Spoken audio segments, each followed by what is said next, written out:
ቁርአንን የጻፈውን ንገረኛ እንዴ?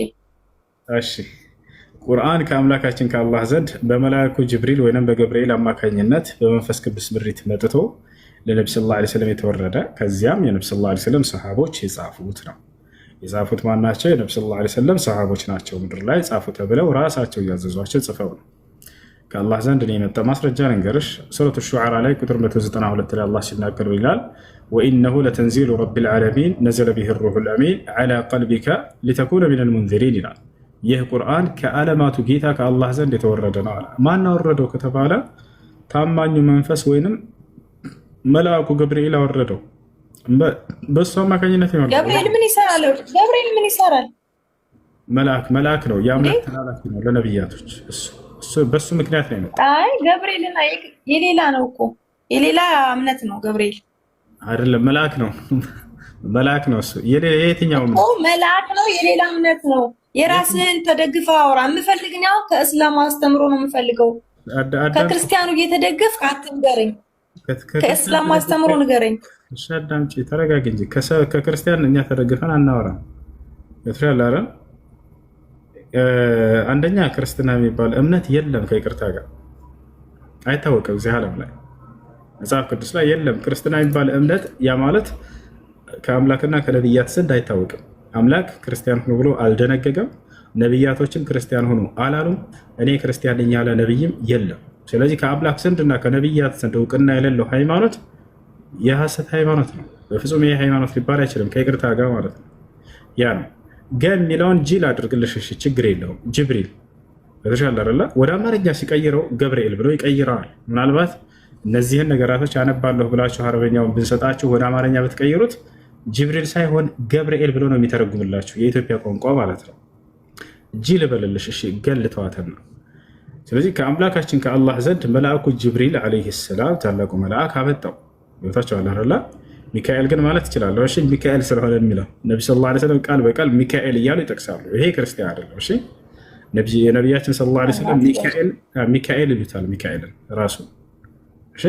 እና ጅብሪልና ሚካኤል ወደ ነብዩ መሐመድ ሰለላሁ ዐለይሂ ወሰለም ዘንድ እየመጡ ቁርአንን ያስተምሯቸዋል።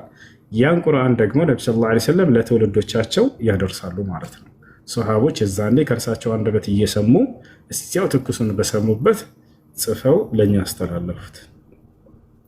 ከጻፉት መካከል እስኪ ስማቸውን ጥቀስልን ከተባለ ነቢያችን ሰለላሁ ዐለይሂ ወሰለም ራሳቸው እያዘዙ ያስጻፉት ቃለ ነቢዩ ሰለላሁ ዐለይሂ ወሰለም ኡድዑ ሊ ዘይደን ፈልየክቱብ ዐኒ አልቁርአን፣ ዘይድን ጥሩት ከእኔ ቁርአንን እየሰማ ይጽፍ ዘንድ ብሎ አዘዙ።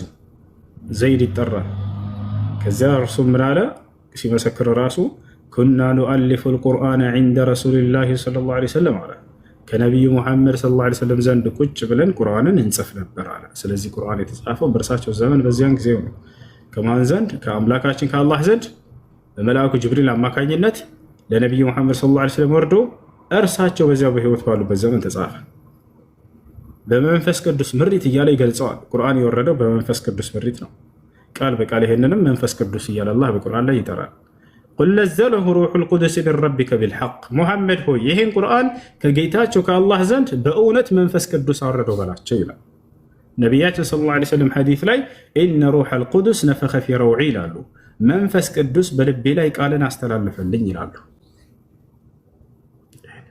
ቤተክርስቲያን የምትባል አሁን ዓለም አቀፍ የምትባል ቤተክርስቲያን አንድ ላይ ሁሉም ተሰብስበው ውሳኔ የሚያሳልፉበት ዶግማ የሚቀርጹበት የሚባል ቤተክርስቲያን በአሁኑ ሰዓት ላይ ኤግዚስት አታደርግም። ዝም ብላችሁ እናንተ ጸሎት ሃይማኖት ላይ በአንዲት ቅድስት ቤተክርስቲያን ኩላይት በሆነች በአንዲት ኩላይት በሆነች በአንዲት ቅድስት ቤተክርስቲያን እናምናለን ያላችሁ ጸሎት ሃይማኖት ትደግማላችሁ እንጂ ቅድስት ቤተክርስቲያን የምትባለው አንዷ የተባለችው ዓለም አቀፍ የተባለችው በአሁኑ ሰዓት ላይ የለችም። ተበታትናቸዋል። ራሱ ኖርማል ማለት ነው። የምስራቅ ኦርቶዶክስ ተነጥለዋል። የሮማ ቤተክርስቲያን ራሷ ተነጥላለች።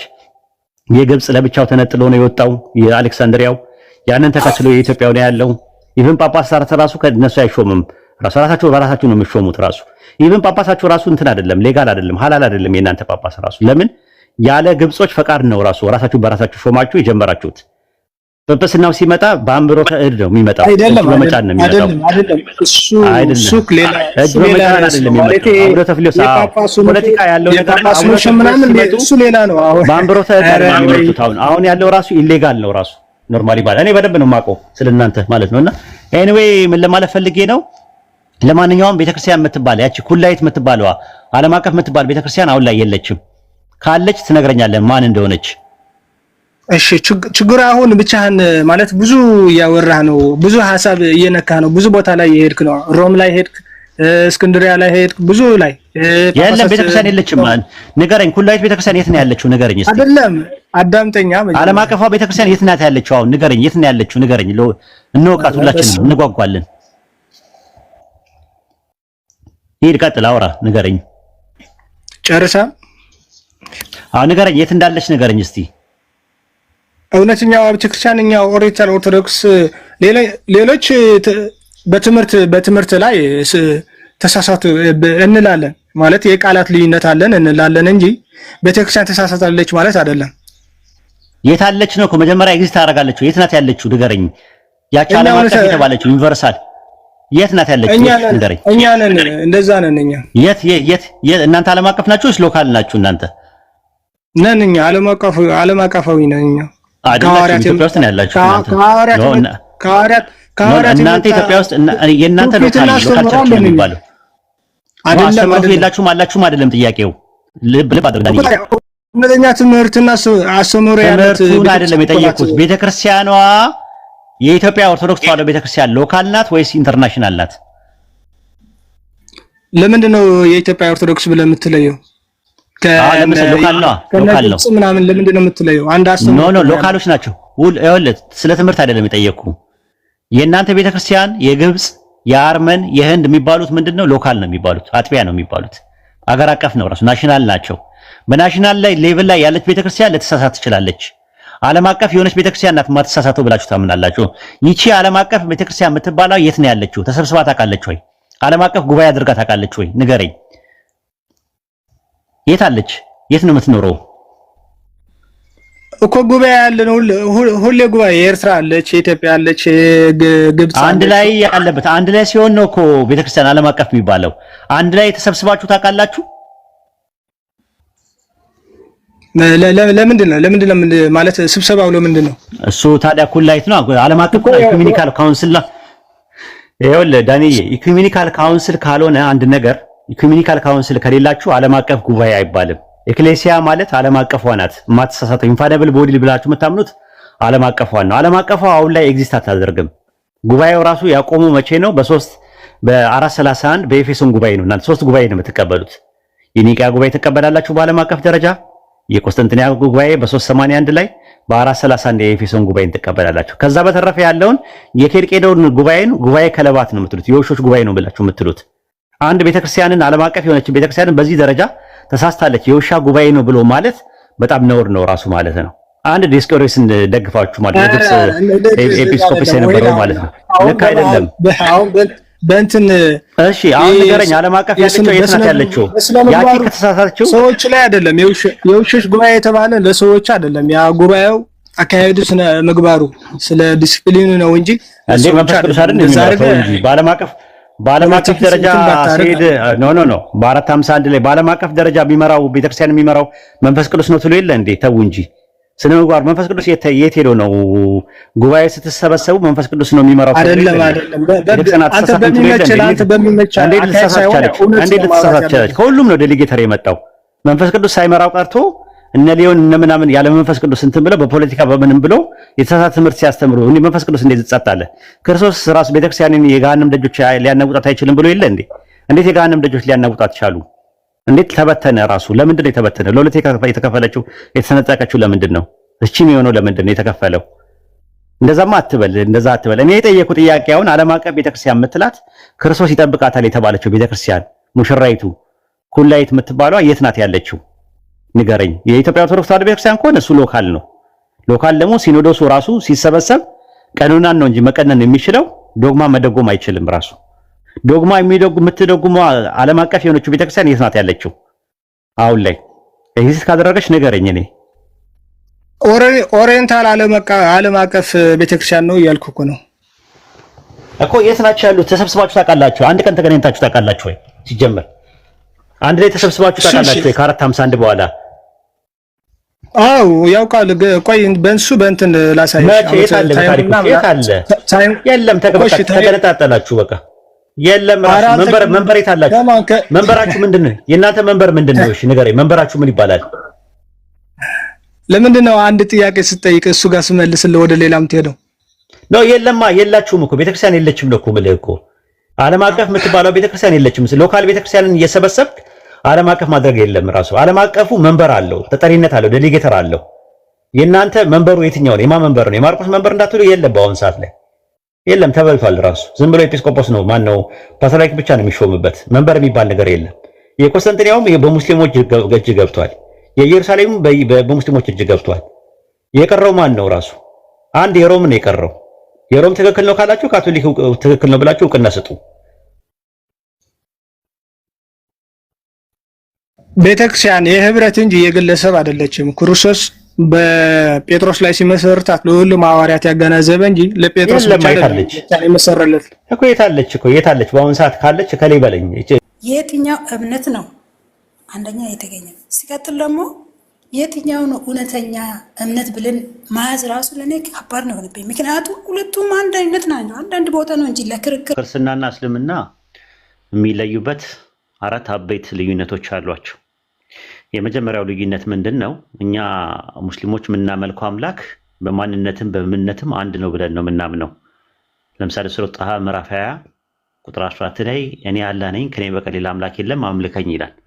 ሱረቱ አንቢያ ምዕራፍ 21 ላይም ቁጥር 25 ላይ እንደዛ ነው፣ ከኔ በቀር ሌላ አምላክ የለምና አምልኩኝ ነው የሚለው። እኔ ብሎ አናንያ ወይም እኔነት የሚጠቀም አንድ አምላክ አለ። የአንድ አምላክ አንድ ማንነት ነው ብለን ነው የምናምነው። አላህ ነው፣ ካላህ ውጪ በሀቅ የሚመለክ አምላክ የለም ብለን ነው። በክርስትና ግን ያለው ግን የሚመለኩ 3 አካላቶች ናቸው። አብ፣ ወልድ፣ መንፈስ ቅዱስ ናቸው ተብሎ የሚመለኩ አምላክ ነው ያሉት። እኛ ጋር እንደዛ የለም። ማቴዎስ ወንጌል ምዕራፍ 4 ቁጥር 10 ላይ ለጌታ ለአምላከ ስገድ እርሱን ብቻ አምልክ ነው የሚለው። እርሱ ተብሎ የሚመለክ አንድ አምላክ ነው ያለው። እሱም ራሱ ሲናገር ኢሳይያስ 44፣ 45፣ 46 የተለያየ ቦታ ዜር ኢዝ ኖ ጋድ ቢሳይድ ሚ ከኔ በቀር ሌላ አምላክ የለም ብሎ የሚናገር አንድ ማንነት ብቻ ነው ያለው። ስለዚህ ያ ይለየናል። የመጀመሪያ የሚለየን ነገር እሱ ነው። ሁለተኛው የሚለየው በኢስላም አስተምህሮት ውስጥ ፍጡርና ሰው አይመለክም፣ የተከለከለ ነው። ሽርክ ነው፣ ራሱ ለጀሃነም ራሱ የሚዳርግ ነገር ነው። ሱረቱ ማኢዳ ምዕራፍ 5 ቁጥር 72 እና 73 ላይ በአላህ ላይ የሚያሻርክ ሰው ጀነት በእርሱ ላይ እርም ሆነችበት መቀመጫው እሳት ነው ተብሎ ነው በቁርአን ላይ የተቀመጠው። በክርስትና ደግሞ ሰውና ፍጡር ይመለካል። ድንግል ማርያም ማህፀን ውስጥ ከድንግል ማርያም ማህፀን ውስጥ የተፈጠረ በመንፈስ ቅዱስ አሰራር ያለ ዘር ብእሲ ያለ ወንድ ዘር የተፈጠረ ፍጡር አለ ድንግል ማርያም ማህፀን ውስጥ። የናዝሬቱ ኢየሱስ የሚባለው ማለት ነው። ኢየሱስ የሚባለው ድንግል ማርያም ማህፀን ውስጥ በድንግልና ጸንሳው ድንግል ማርያም የወለደችው ሜካኒካል ፈንክሽን እና ኬሚካል ሪአክሽን አድርጎ የተለያየ ፕሮሰስ አድርጎ ያደገ ነው። ተኝቷል። በግርግም ውስጥ የተኛ ነው። ራሱ የተወለደ ማለት ነው። አንድ ህፃን ነው እንደናንተ ማለት ነው። ወንድ ልጅ ነው። የሉቃስ ወንጌል ምዕራፍ 1 ቁጥር 31 ላይ እነሆ ትጸንሻለሽ አላት። ጽንስ ወንድ ልጅም ትወልጃለሽ አላት። ወንድ የስጋ መደብ የወንድ አንቀጽ ነው። አንቀጹ ራሱ ማለት ነው። ስለዚህ አንድ ፍጡር አለ ድንግል ማርያም ማህፀን የተፈጠረ። ያንን መለኮት መጥቶ ስለተዋህደው ከመለኮት ጋር አንድ ስለሆነ ይመለካ ይላሉ። ፈጣሪ ከጥንትም ጀምሮ ከኔ በቀር ሌላ አምላክ አታምልኩ እያለ እየተናገረ በአንድ ወቅት ድንግል ማርያም ማህፀን ውስጥ ፍጡርና ሰው ፈጥሮ ይህን አምልኩልኝ ብሎ አይልም። እንዲህ አይነት ነገር አይልም። ኢሳይያስ 43:10 ላይ ከኔ በፊት አምላክ አልተሰራም ከኔ በኋላም አይሆንም ነው ያለው። ፈጣሪ በፍጹም አይሆንም አምላክ አልተሰራም ነው የሚለው ራሱ። ኢሳይያስ 49:5 ላይ ደግሞ ኢየሱስ ከማህፀን የሰራኝ ይላል። የተሰራ ነገር ነው። ስለዚህ አምላክ የማይሰራ ከሆነ ኢየሱስ የሚሰራ ከሆነ የሚሰራው ኢየሱስ የማይሰራውን አንዱን አምላክ እንዴት አድርጎ በምን አይነት መልኩ ሊሆን ይችላል? ይሄ እንግዲህ ሁለተኛው የሚለየን ነገር ነው። ሶስተኛ ነገር ደግሞ ምንድን ነው? እኛ መለኮት አንድ ነው ብለን ነው የምናምነው። መለኮት ባህሪውን ለሌላ አካል አያጋራም። መለኮት ማለት ሁሉን የሚሰማ፣ ሁሉን የሚያይ፣ ሁሉን የሚያውቅና ሁሉን ቻይ ማለት ነው። ሁሉ ነገር መስማት የሚችለው እሱ ብቻ ነው። አንድ መለኮት ብቻ ነው። ነገር ግን በክርስትና ውስጥ ፍጡራን ልክ እንደ መለኮት ይጠሯቸዋል ሰዎች። አንዱ አውሮፓ ላይ ሆኖ፣ አንዱ ሳውዲ አረቢያ ሆኖ፣ አንዱ ደግሞ ኢትዮጵያ ሆኖ፣ አንዱ እንትን ሆኖ፣ የተለያየ ቦታ ሆኖ ገብርኤልን ይጠሩታል። ገብርኤል ውስንነት አለበት። ሁሉ ነገር የመስማት፣ ሁሉ ነገር የማየት፣ ሁሉ ነገር የማወቅና ሁሉን ቻይ አይደለም። መለኮትነትም አይጋራም ራሱ። ስለዚህ የሁሉንም ነገር የመስማት ካምፓሲቲ የለውም። በተመሳሳይ ድንግል ማርያም ማለት ነው። ድንግል ማርያም እንደምትመለከቱት ሞታለች። ከአተምና ከሞለኪውል ኮምፖስት ያደረገው ቦዲዋ ዲኮምፖስት አድርጓል። አንደኛ ነገር። ሁለተኛ ነገር ደግሞ ከፊዚካል ፐርሰፕሽን የምትገናኝበት ከዚህ ዓለም ጋር ተቋርጧል። የሁላችንም እንደዛ ነው የሚሆነው። ወደ አፈርነት ይቀየራል። ስለዚህ ሩሃችን ነው ወይም መንፈሳችን ነው እዛኛው ዓለም ላይ የሚሄደው። እዛኛው ዓለም ላይ ከሄድን ደግሞ ውስንነት አለብን። የሉቃስ ወንጌል ምዕራፍ 2 ቁጥር 4 ላይ ስትመለከቱት ማርያም ልጇ ጠፍቶባት ራሱ ስትፈልገው ነበረ። እንኳን የእናንተን የኔን የሁላችንም ጸሎት ልትሰማ ይቀርና ልጇ ጠፍቶባት ልጇ የት እንዳለ እንኳን አታውቅም ነበረ። ልጇ የት እንዳለ እንኳን የማታውቅ ማርያም እኔ የምጸልየውን ጸሎት አውሮፓ ላይ ምናምን ነገር የተለያየ ነው የሚጸልዩትን ጸሎት ልሰማ አትችልም። ይህ እንግዲህ የሚለየት ሶስተኛው ነው። አራተኛውና የመጨረሻው እኛ ሙስሊሞች ለአምልኮ የተቀረጸ ምስልን አናደርግም። ምንም አይነት የተቀረጸ ምስል ማድረግ የተከለከለ ነው በኢስላም። የምናመልከው ከአርሽ በላይ ያለውን አንድ አምላክ ብቻና ብቻ ነው። ከሱ ውጭ የምናመልከው በሀቅ የምናመልከው ነገር የለም ራሱ። ስለዚህ ምንድነው በክርስትናው ደግሞ የተቀረጸ ምስል ያደርጋሉ። የጸጋ ስግደት ይሰግዳሉ፣ መስቀል ያደርጋሉ፣ እንደገና ደግሞ ስዕል እየሳሉ እንደዛ ያደርጋሉ። ኦሪት ዘጸአት ምዕራፍ 20 ቁጥር 4 እና 5 ላይ በላይ በሰማይ ካለው ወይ መላእክትም ሊሆን ይችላሉ፣ በታች በምድር ካለው ነቢያትም ጻድቃንም ሰማዕታትም ሊሆን ይችላሉ፣ ከምድር በታች ያለው አሳ ፍጥረትም አሳ ነባሪም ሊሆን ይችላል፣ የተለያየ ሌዋታንም በሄሞትም ሊሆን ይችላል፣ እንስሳቶች በአጠቃላይ የትኛው ማንኛውም የተቀረጸ ምስል ለአንተ አድርገህ አትስገድ አታምልክ ነው የሚለው። አታምልክ ብቻ አይደለም የሚለው አትስገድላቸውም ነው የሚለው። ስለዚህ በዚህ ነገር እንለያያለን ማለት አራት ነገር ክርስትናና እስልምና የሚለየው አራት ነገሮች ናቸው። የመጀመሪያው ሶስት አካል ነው እነሱ የሚያመልኩት፣ እኛ አንድ ማንነት ነው የምናመልከው። ሁለተኛ ሰውና ፍጡር ያመልካሉ፣ እኛ እናመልክም። ሶስተኛ ካላህ ውጭ እኛ የምንጠራው የምንጎዋደደው የምንመጀንበት መጀን የለንም፣ የምንመገንበት መገን የለንም ራሱ። እንደገና ደግሞ የምንደጀንበት ደጀንም የለንም ካላህ ውጭ ማለት ነው። ድረሱልን፣ ድረስልኝ፣ በዚህ መልኩ ድረሱልን የምንላቸው ሰዎች የሉም፣ ፍጡሮች የሉም እኛ ጋር ማለት ነው። አራተኛውና የመጨረሻው እንግዲህ እንደምትመለከቱት እንትን ማለቱ ነው። ይሄ የተቀረጸ ምስል ማድረጋቸው ነው። ለአምልኮ የሚጠቀሙበት ነው።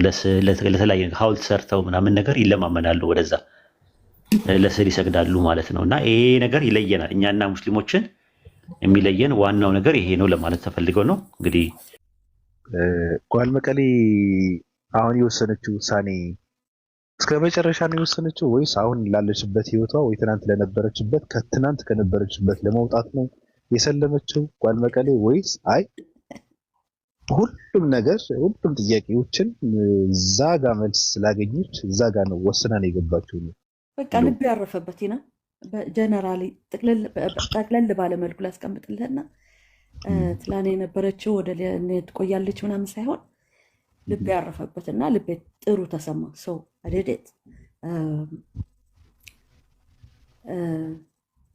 ለእኔ ዝም ብሎ ዘልዬ የምገባበት ነገር አልነበረም። ከዛ ወጥቼ ወደዚህም ሳይሆን አስቤበት በስነ ስርዓት እንትን አድርጌበት የገባሁበት ነገር ነው እና again it was a right decision። አንዳንድ ሰዎች እኔ እድሜ ልክን ሳነሳቸው የነበሩ ጥያቄዎችን እዛ ጋር ስለተመለሱ ካሁን በኋላ የማነሳው ጥያቄ ያለ አይመስለኝም። ጥያቄ ሳይሆን የማነሳው ጥያቄ መሰረታዊ ጥያቄዎችን እዛ ጋር ተመልሰዋል። ግን ምናልባት ስለ ሃይማኖት ማወቅ ከፈለኩ ብቻ ነው እዛ ጋር ውስጥ የማነሳው ጥያቄ እንጂ መሰረታዊ ነገር ብዬ ሃይማኖትን ለመያዝ ስለ ፈጣሪ ለመረዳት የማነሳቸው ጥያቄ የለም ብለው ይላሉ አንዳንድ ሰዎች። አንቺም እንደዛ ነው? ሊሆን ይችላል። እንደዛ ነው ተመልሶልሻል? የመሰረታዊ ነገር የሚባለው አሁን ስለ ፈጣሪ ስለ ሃይማኖት እና ደግሞ ምንድነው ገና ብዙ ጥያቄ እኮ ይኖራል። ብዙ እንትን ግን በሂደት ላይ እማራዋለሁ ብዬ አስባለሁ። በሂደት ገባኝ። ለዛ እኮ ነው መሰረታዊ ነገር ያ that's why what I'm saying እኮ ለእንትን ልቤ በቃ ተቀብሎታል። ስለዚህ I accepted it እና ያ ልብሽ የተቀበለው እስልምና የሚለው ልብሽ ተቀብሎታል። የእስልምና ህግንም ጭምር ነው የተቀበለው ልብሽ። ህጎቹ ገና እየተማርኩ ነው። ህግ እኮ ብዙ ነው። ህግ እኮ አያልቅም። ጥያቄው አያልቅም ገና። አይ እኔ ቀለል ያለ ጥያቄ ቀለል ያሉ እንትኖች ሳይሆን እኮ ምንም እንትን የለም። አንዳንዴ ሰው ራስ ወዳድ ስለሆነ ነው እንጂ እኮ ከባድ እንትን የለም በነገርሽ ላይ። አሁን እኔ እኮ በቃ አይቻልም እኮ ከባድ ነው የሚል ሰው ሰነፍ ስለሆነ እንጂ ከባድ ስለሆነ አይደለም። ሙስሊም የሆነ ሰው እየተገበረው የሚኖረው እንትኖች ህጎች አሉ አይደል? አንድ ሰው ይመጣና አይ አይቻልም ይላል። ስለማይቻል ሳይሆን ሰውየውን ስለማይችል ነው፣ ሰነፍ ስለሆነ ነው አይደል? እንጂ ሰውማ ችሎ እንትን ያደረገው ነው። የማይቻል ነገር የለም አልኩ እኮ ይቻላል። ሰው ፍላጎት ካለው ዋናው አንተ አንዱን መተው ካለበት ትተዋዋለህ። አንዱን እንደመያዝ ማለት ነው። የሚያዋጣህን የሚጠቅምህን ነው የምትይዘው፣ የማይጠቅምህን ስለፈለግከው ብቻ ትይዘውም እኮ ነው። የሆነ እንቅፋት የሚሆንህ ነገር ከሆነ እሱ ደግሞ በጊዜ የሚስተካከል ነገር ነው። ኤቭሪቲንግ ከዛሬ ነገ ይቀራል ማለት ሳይሆን ጀስት በፕሮሰስ እንትን የሚያደርግ ነገር ነው ብዬ ነው የማምነው እኔ ፐርሰናሊ። ያው አንድ ሰው የሆነ ቦታ ላይ ከገባ ያው ቦታው ላይ ያለው ነገር ደግሞ የመተግበር ወይም ያለመተግበር ዝግጁ ሆኖ ነው የሚገባው አይደል እንዴ? አዎ። ስለዚህ እስልምና ላይ ያለው ነገር ያው እኔ ገብቼበታለሁ። ስለዚህ እሱም ለዚህ ነገር ካለ ታዘዛለሁ፣ የሚከለክለኝ ነገር ደግሞ ከሚከለክለኝ ይከለከላለሁ ብለሽ ነው የሰለምሽው አይደል? ጓል በቀሌ ነገ ሌላ ውሳኔ እንደማትወስን እንዴት እንትን እንላለን? እንዴት እናረጋግጣለን? እንደው ማረጋገጥ አይጠበቅብህም። እኔ ካመንኩ ካረጋገጥኩ እኔ ለራሴ that's enough። ስለዚህ ከእስልምና ልወጣ ብያለሽ ነው እንዴ? አንተ አትጠይቀኝ፣ እረፍ። እንደዚህ አይነት ጥያቄዎች እንትን ኖርማል ከውሳኔሽ ጋር ስለ እንትን ስለሚል እኮ ነው። እንትን ነዋ። ምን አለ መሰለ አልኩ እኮ you never know things can change። አላቅም። ይሄንን ነው አሁን ለምሳሌ እኔ ሰው ነኝ አይደለም፣ ምድር ላይ የምኖር ሰው ነኝ እና አንድ ነገር ውስጥ ስገባ አምኜበት ነው የምገባው። ዝም ብዬ ዘልዬ የምገባ ሰው አይደለም። በባህሪ ሰው ስገባ የሆነ ነገር አምኜ ተከትየው ተምሬ ጠይቄ አንደርስታንድ አድርጌ ከገባው የገባሁበት ምክንያት የራሴ ምክንያት ይኖረኛል። አጥጋቢ ምክንያት ስለሚኖረኝ ነው እንደዛ የማደርገው እና ላለመውጣት ነው የምሞክረው። ላይክ ነገሮች በመንገድ ላይ የሆነ ነገር ችግር ወይም ሳምቲንግ ቢያጋጥመም አምገነ ዲል ነው የማደርገው። ገብቶሃል? ስብር ብዬ እንደዚህ ነው ብዬ እንትን እጅ የምሰጥ ሰው አይደለም በተፈጥሮ። ይሄ አሁን ላለሽበት ውሳኔ ላይ እንድትደርስ ያደረገች ነገር መጠየቅና ማንበብ ነው። ስለዚህ መጽናት ደግሞ ከፈለግሽ እንድትጸኝ የሚያደርግሽ ነገር ማንበብና ማወቅ ነው። ስለዚህ አንቺ እንትን አያስፈልግሽም። በነገራችን ላይ እኔ የተረዳሁሽ ምንድን ነው ብዙ ነገር እያወቅሽ ራሱ ለማወቅ አላቅም እያልሽ ነው የምታወሪውና ግግም ብለሽ በቃ ምንም እንደማታውቂ ሆነሽ ነው የምትጠይቂው ሁላ እና ልታስተምሩ የምትችይ ሰዎች ራሱ ከእነሱ ውስጥ እንዴት ነው ምን ማለት ነው እያልሽ ነው የምትጠይቂው። ግን ምንድነው እኔ በጣም የምማጸንሽ ባልመቀሌ ሃይማኖት መቀየርሽ ትርጉም የለውም። ትርጉም ያለው ምንድነው ወይ በመጽናትሽ ነው ወይስ እንትን በማለትሽ ነው። አሁን እስልምና ውስጥ የመግባትሽ ትርጉም ያለው መግባትሽ ሳይሆን እዛ ውስጥ መቆየትሽ ነው፣ እዛ ውስጥ መጽናትሽ ነው። ስለዚህ ወስነሻል። የአንቺ ውሳኔ ነው፣ የአንቺ ህይወት ነው። እኔ አበሻ አይደለሁም በነገርሽ ላይ ዝም ብዬ ግግም አልልም እና እንትን አድርጊ፣ ጊዜ ሰጥተሽ በደንብ አድርገሽ እስልምና የሚባለው ነገር ይሄ እርግፍ አድርገሽ ተይው። አሁን ሌላ ሃይማኖት ከሌላ ሃይማኖት ጋር የምታነጻጽሩበት ሰዓት አይደለም። እስልምናን ከሌላ ሃይማኖት ጋር የምታነጻጽሩበት ሰዓት አይደለም። ምክንያቱም አነጻጽረሽ አይ ትክክለኛውማ እስልምና ነው ብለሽ ወስነሻል። ስለዚህ ምንድነው አሁን ያለሽን ጊዜና ሰዓትሽን ለእስልምና ሰጥተሽ ስለ እስልምና በደንብ አድርገሽ የምታውቂበት ሰዓት ነው። አሁን ተስፋ የማደርገው እኔ ጓል መቀሌ አውቃ ጠይቃ ጎልጉላ ፈትሻ ውስጡን አይታ በደንብ የበለጠ ነገር ይዛ እንደምትመጣ እኔ ተስፋ አደርጋለሁ። ግሬት ያ እንደዛ ነው። አይ ባይ ዘ ዌይ ሃይማኖት ቀይሬ አይደለም። ስቶፕ ሼሪንግ ሃይማኖት ቀይሬ አይደለም። ሃይማኖት የለኝም ነበር ወደ አንድ እምነት ገባሁ ነው። የኔ ማይንድሴት እንደዛ ነው። ሃይማኖት የለኝም ነበር፣ የምንም ሃይማኖት ተገዥ አልነበርኩም። አሁን ግን ሃይማኖት አይደለም የቀየርኩት።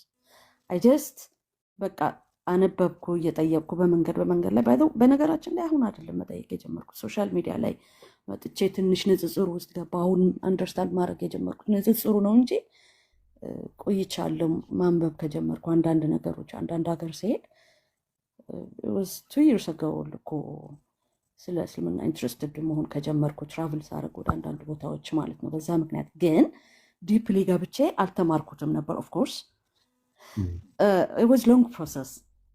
ኦፍኮርስ በመሀል ጋር ግብት ላይ ነበር፣ ደነግጥ ነበር ወይ ሳምቲንግ ነው። ያ እንደዛ ነው።